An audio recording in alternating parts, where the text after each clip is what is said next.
Aujourd'hui, je vous propose une lecture du conte des frères Grimm, les musiciens de la ville de Brême.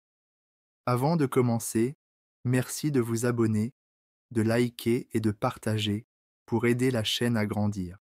Installez-vous confortablement, prenez un oreiller, baissez la lumière. Choisissez un endroit confortable pour vous, un endroit où vous ne serez pas dérangé. Laissez-vous accompagner par ma voix, douce et calme. Dans un premier temps, concentrez-vous sur votre ventre. Inspirez, expirez, inspirez, expirez, inspirez, expirez. Vous n'avez rien d'autre à faire qu'à vous détendre et vous relaxer. Laissez-vous accompagner par ma voix. Inspirez, expirez, inspirez, expirez. Prenez conscience des mouvements de votre ventre. Autorisez-vous à prendre un moment pour vous-même et par vous-même. Un homme avait un âne qu'il avait servi fidèlement pendant longues années, mais dont les forces étaient à bout, si bien qu'il devenait chaque jour plus impropre au travail. Le maître songeait à le dépouiller de sa peau. Mais l'âne, s'apercevant que le vent soufflait du mauvais côté, s'échappa et prit la route de Brême. Là, se disait-il, je pourrais devenir musicien de la ville. Comme il avait marché quelque temps, il rencontra sur le chemin un chien de chasse qui jappait comme un animal fatigué d'une longue course. « Qu'as-tu donc à japper de la sorte, camarade ?» lui dit-il. « Ah !»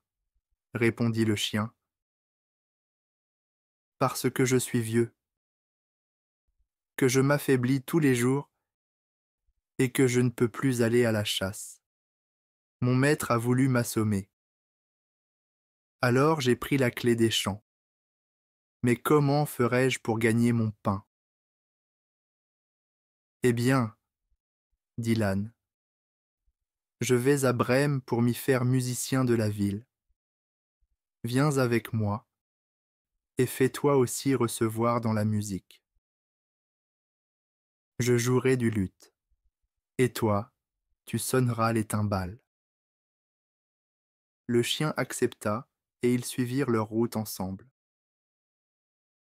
À peu de distance, ils trouvèrent un chat couché sur le chemin et faisant une figure triste comme une pluie de 3 jours.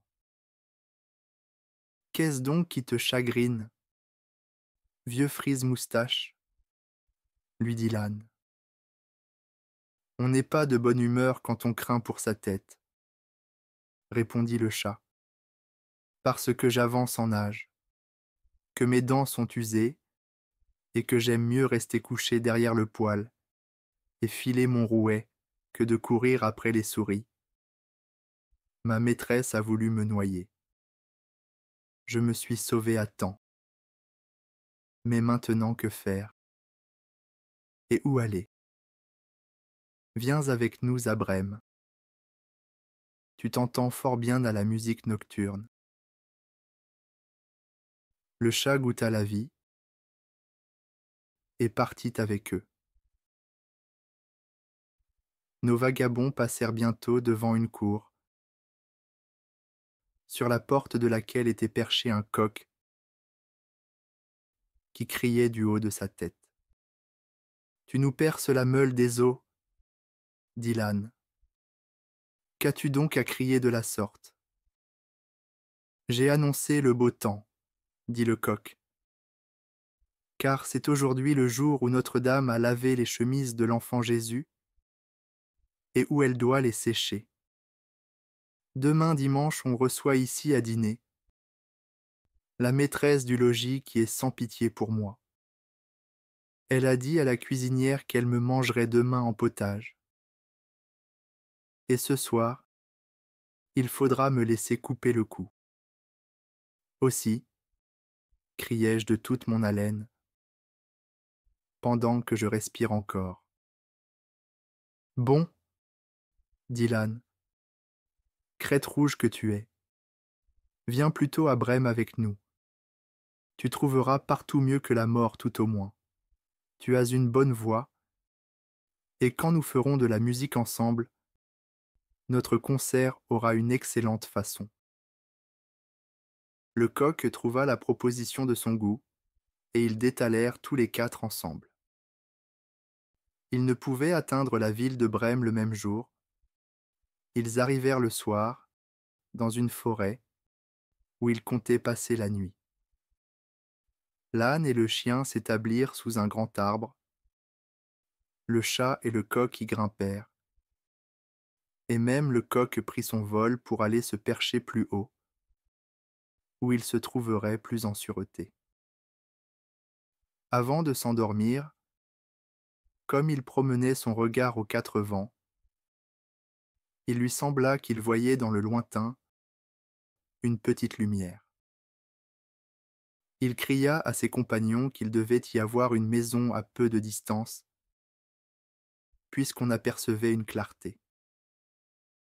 S'il en est ainsi, dit l'âne, délogeons et marchons en hâte de ce côté, car cette auberge n'est nullement de mon goût.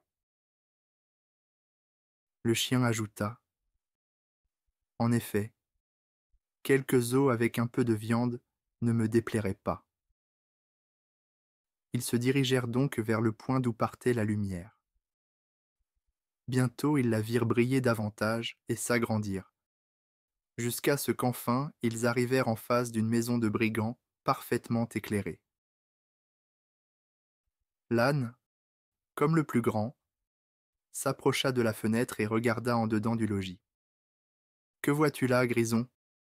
lui demanda le coq. « Ce que je vois, » dit l'âne, « une table chargée de mets et de boissons, et alentour des brigands qui s'en donnent à cœur joie.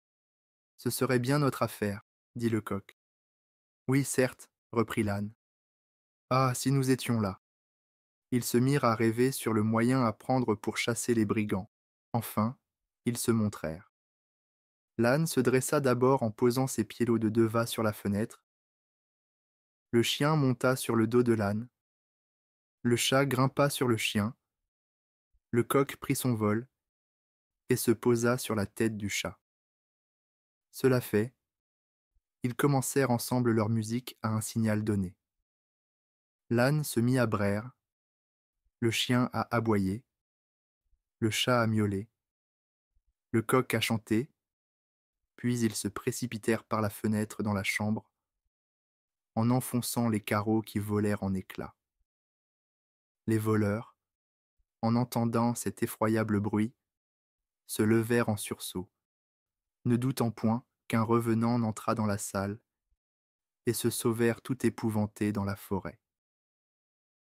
Alors les quatre compagnons s'assirent à table, s'arrangèrent de ce qui restait, et mangèrent comme s'ils avaient dû jeûner un mois. Quand les quatre instrumentistes eurent fini, ils éteignirent les lumières et cherchèrent un gîte pour se reposer, chacun selon sa nature et sa commodité. L'âne se coucha sur le fumier, le chien derrière la porte, le chat dans le foyer près de la cendre chaude, le coq sur une solive, et, comme ils étaient fatigués de leur longue marche, ils ne tardèrent pas à s'endormir. Après minuit, quand les voleurs aperçurent de loin qu'il n'y avait plus de clarté dans leur maison et que tout y paraissait tranquille, le capitaine dit : « Nous n'aurions pas dû pourtant nous laisser ainsi mettre en déroute. » Et il ordonna à un de ses gens d'aller reconnaître ce qui se passait dans la maison. Celui qui l'envoyait trouva tout en repos. Il entra dans la cuisine et voulut allumer de la lumière. Il prit donc une allumette, et comme les yeux brillants et enflammés du chat lui paraissaient deux charbons ardents, il en approcha l'allumette pour qu'elle prît feu. Mais le chat n'entendait pas raillerie.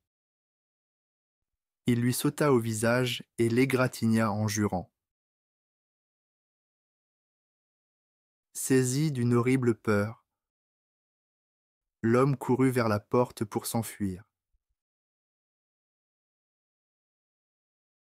Mais le chien qui était couché tout auprès s'élança sur lui et le mordit à la jambe.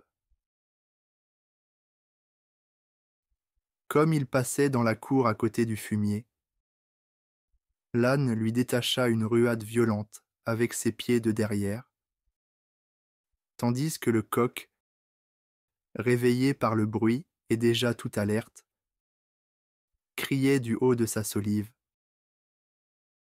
Kikériki. Le voleur courut à toutes jambes vers son capitaine et dit : « Il y a dans notre maison une affreuse sorcière qui a soufflé sur moi et m'a égratigné la figure avec ses longs doigts.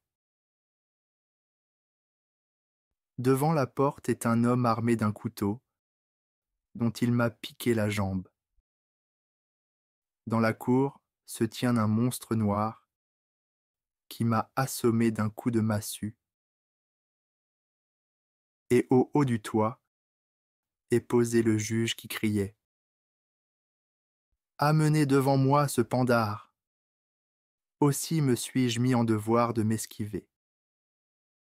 Depuis lors, les brigands n'osèrent plus s'aventurer dans la maison, et les 4 musiciens de Brême s'y trouvèrent si bien qu'ils n'en voulurent plus sortir.